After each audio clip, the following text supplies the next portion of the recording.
India Pak സംഘർഷത്തിനു ശേഷം പാക് പ്രധാനമന്ത്രി ഷെഹബാസ് ഷെരീഫ് പലകുറി ഇന്ത്യയുമായി ചർച്ചകൾക്ക് ശ്രമിച്ചെങ്കിൽ പോലും ഒന്നും കാര്യമുണ്ടായില്ല. ഇതോടുകൂടി ഇപ്പോൾ തന്ത്രം മാറ്റിപ്പിടിക്കാനുള്ള നെട്ടോട്ടത്തിലാണ് പാക് പ്രധാനമന്ത്രി. പാകിസ്ഥാന്റെ ആണവ പദ്ധതിയെക്കുറിച്ച് വാചാലിനായി സംസാരിച്ചിരിക്കുകയാണ് ഷെഹബാസ് ഷെരീഫ്. ഇത് ഇന്ത്യക്ക് നൽകുന്ന മുന്നറിയിപ്പാണോ എന്നതും വിലയിരുത്തപ്പെടുന്നു. കാരണം ഒരു തുള്ളി വെള്ളത്തിനായി പാകിസ്ഥാൻ ദാഹിച്ചു വലയുകയാണ്. എന്നാൽ വെള്ളം പാകിസ്ഥാനിലേക്ക് ഒഴുക്കില്ല എന്ന നിലപാടിൽ തന്നെ ഉറച്ചു നിൽക്കുകയാണ് ഇന്ത്യ. എന്നാൽ ഇതിനൊന്നും തന്നെ വഴങ്ങിയില്ല എങ്കിൽ തങ്ങളുടെ പക്കൽ ആണവായുധങ്ങൾ ഉണ്ട് എന്ന് അത് പ്രയോഗിക്കുമെന്നും വ്യക്തമായ സൂചനയല്ലേ ഇത്തരമൊരു പ്രസ്താവനയിലൂടെ നടത്തിയിരിക്കുന്നതെന്നും ചോദ്യങ്ങൾ ഉയരുന്നു. അതായത് പാകിസ്ഥാന്റെ ആണവ പദ്ധതി സമാധാനപരമായ ആവശ്യങ്ങൾക്കും സ്വയം രക്ഷയ്ക്കും മാത്രമുള്ളതാണ് എന്നാണ് പ്രധാനമന്ത്രി ഷെഹബാസ് ഷെരീഫ് വ്യക്തമാക്കുന്നത്. കഴിഞ്ഞ ദിവസം ഇസ്ലാമാബാദിൽ പാകിസ്ഥാനി വിദ്യാർത്ഥികളുമായുള്ള ആശയവിനിമയത്തിനിടയിലാണ് അദ്ദേഹം ഇക്കാര്യങ്ങൾ പറഞ്ഞിരിക്കുന്നത്. എന്നാൽ ഇന്ത്യയെ, പ്രത്യേകിച്ച് നരേന്ദ്രമോദിയെ ഉടുക്കുകൊട്ടി പേടിപ്പിക്കാൻ നോക്കേണ്ട എന്ന് തന്നെയാണ് രാഷ്ട്രീയ നിരീക്ഷകർ വ്യക്തമാക്കുന്നത്.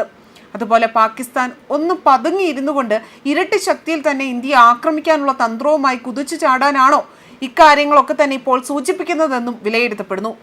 നേരത്തെ ഇന്ത്യ പാക് സംഘർഷവേളയിൽ മുഴുവൻ ആയുധങ്ങളും പരമ്പരാഗതമായവും അതുപോലെ തന്നെ ആണവായുധങ്ങളും ഉപയോഗിക്കാൻ മടിക്കില്ല എന്ന് റഷ്യയിലെ പാകിസ്ഥാൻ അംബാസിഡർ മുഹമ്മദ് ഖാലിദ് ജമാലി വ്യക്തമാക്കിയിരുന്നു.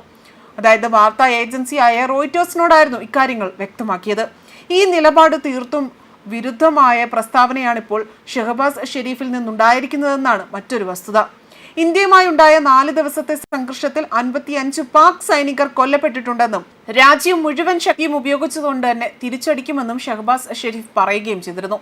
ആണവായുധങ്ങൾ പ്രയോഗിക്കുന്നതിന്റെ സാധ്യതയെക്കുറിച്ചുള്ള ചോദ്യത്തിനായിരുന്നു പാകിസ്ഥാന്റെ ആണവ പദ്ധതി സമാധാനപരമായ ആവശ്യങ്ങൾക്കും അതുപോലെ ദേശസുരക്ഷയ്ക്കും മാത്രമുള്ളതാണ് എന്നും ആക്രമണങ്ങൾക്ക് വേണ്ടിയുള്ളതല്ല എന്നും വ്യക്തമാക്കിയിരിക്കുന്നത്.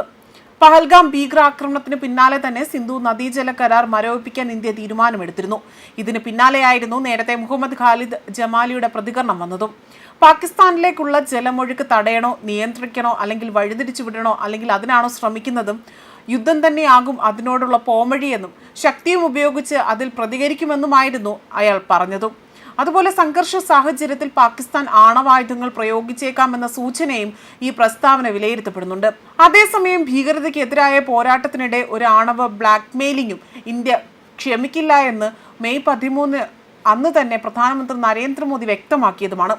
ഏപ്രിൽ 22 ജമ്മു കാശ്മീരിലെ വിനോദസഞ്ചാര കേന്ദ്രമായ പഹൽഗാമിലുണ്ടായ ഭീകരാക്രമണത്തിന് മറുപടിയായാണ് ഇന്ത്യ മെയ് 7 തന്നെ ഓപ്പറേഷൻ സിന്ദൂർ എന്ന പേരിൽ സൈനിക നടപടി സ്വീകരിച്ചതും. പാക് അധീന കാശ്മീരിലും പാകിസ്ഥാനിലെയും ഭീകര കേന്ദ്രങ്ങൾ ഇന്ത്യ വ്യോമാക്രമണത്തിലൂടെ തന്നെ തകർത്തു കളയുകയാണ് ഉണ്ടായത്. പിന്നാലെയായിരുന്നു ഇന്ത്യ പാക് സംഘർഷം മൂർച്ഛിച്ചു തുടങ്ങിയതും. ന്യൂസ് ഡെസ്ക് കർമ്മ ന്യൂസ്.